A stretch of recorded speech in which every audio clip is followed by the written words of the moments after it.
So what we don't know is how many countries will boycott Eurovision 2026. Joining me now is Barbara Barreiro Leon. She's a lecturer in film and visual culture at the University of Aberdeen and a Eurovision expert. Thank you so much for joining us. I mean, Hi. The vote was slightly complicated, wasn't it? But it's being seen as a vote on Israel's ability to be part of this competition. And the boycotts from those countries isn't a complete surprise because they suggested that would be the case, right? Yeah, that's right. The problem is that there was actually no vote held today about Israel's participation. There was just a vote about the new regulations that the EBU proposed like 2 weeks ago on a new voting system and like enhanced technology to avoid bots to vote. But that was binding. So if the broadcasters or the EBU members were supporting these new regulations, that means there were no votes about Israel participated. And that's what happened. The majority agreed on the new regulations, so Israel is allowed to participate.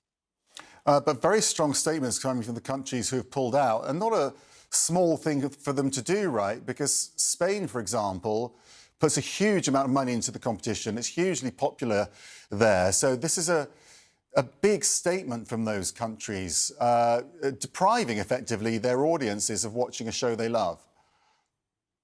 Yeah, so Spain is one of the big five. We have the Netherlands as well, which is contributing as the sixth largest amount of money every year. And also we have Ireland, who won 7 times in the history of the contest. It is one of these historical countries that is not participating next year.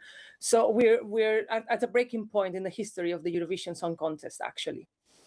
Do you think the issue goes back to actually Russia being boycotted and really setting a precedent for politics to play a part in the competition?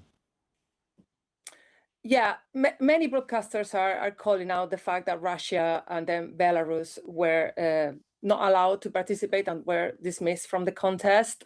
However, the EBU has been saying that there are 2 different situations where the Russian broadcaster, were using their media for political agenda. They are now saying that the Israel broadcaster is not doing so, but that's their own way of thinking. But it's, a lot of the fans would think it's a shame because it's one of the events, a bit like a lot of sporting events, where it's not about politics, it's actually about unity and putting politics aside for a moment just to enjoy the music. What's your view on that? Do you think they made a mistake by allowing politics to get involved? I think politics are always part of the competition anyway. The way that we use flags, we talk about countries and non-national broadcasters is part of the politics side of things. However, this is a completely different situation, and the fan community itself is speaking against this decision now. And the fact that there was no democratic vote or transparent vote, that's the main problem here. So I stand by the fan community as well, and I think another agreement needs to be reached. Is there any way they can sort it out? And if they don't, does this mark a real crisis for the competition?